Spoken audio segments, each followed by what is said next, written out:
Today I want to do a 4-month update just on my Sarpe treatment. Kind of been a crazy adventure thus far. I think some of the things in the beginning, just being able to breathe a lot better. That's been huge as far as for me, just continuing to get in better and better shape. I'd say, for the last 2 months, I've probably been hitting cardio 5 days a week.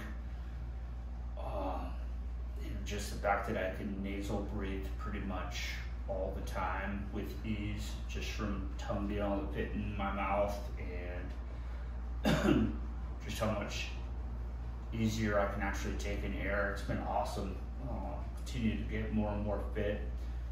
I feel like my weight's kind of stabilized, about 20 pounds up from when I did the surgery. Part of it, and I think just because for a few months prior to surgery, I had COVID like 3 months before, and I really hadn't lifted any weights in 3 months just from being so fatigued. So, back to lifting 6 days a week, and then also cardio, and then just taking in a ton more air, definitely carrying a ton more muscle. I also think just because I'm not really able to chew, so being able to get in all the vegetables I would normally eat.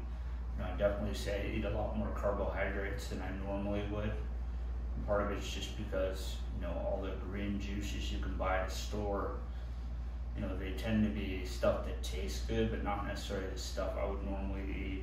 Tons of kale, spinach, broccoli, asparagus, Brussels sprouts. They tend not to really put that stuff in juice.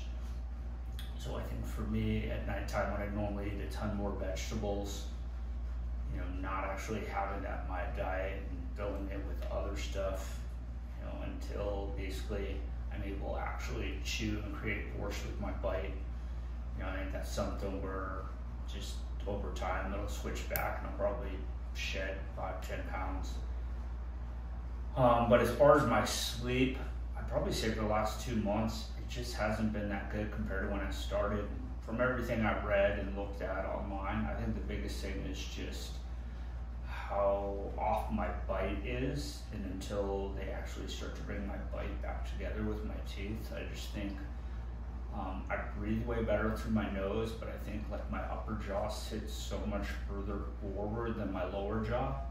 Just kind of makes me think when I'm sleeping at nighttime, like I have a hard time keeping my airway open. I'd probably say like 5 or 6 times in the last month I've tried to go to bed with cpap on, just to see if it would help me keep my airway open when I slept at night. And it was just something where it was like just really hard to actually fall asleep, and I'd be in bed for hours and ended up just taking it off. So it's just kind of one of those things where, hoping in the next few months that, I go to see my ortho in a week from today, as far as just kind of getting, basically, I think I'm at the end of my expansion as far as my jaw, so then it'll be, what do the next few months look like as far as starting to bring my bite back together, and how they do that by opening the lower jaw, pulling the teeth out. Who knows? I've just watched a ton of videos about different cases, so not quite sure, just because every case is different. But overall, just how much better I can breathe, it is insane. Just being a mouth breather my whole life, and how much easier I'm able to actually breathe through my nose. And it wasn't something where I feel like I had to really kind of work on changing that. It was almost more a minute that my tongue could kind of fit my mouth because my jaw got bigger. Like, it just naturally happened, which was kind of cool. I wasn't sure if it's something where it would take a whole lot of training or some myofunctional exercises to kind of start to be able to utilize my jaw getting bigger. But it was crazy to see, like, right away how things just kind of shifted back. But at this point, I'll keep you guys posted. Like I said, I think a week from tomorrow I go back to see my orthodontist.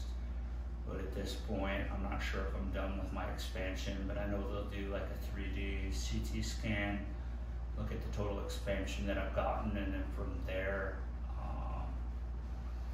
hopefully it's something where they start to kind of bring my bike back together, and within the next few months, hopefully get my expander taken off. So if you guys have any questions, feel free to reach out, but keep you posted.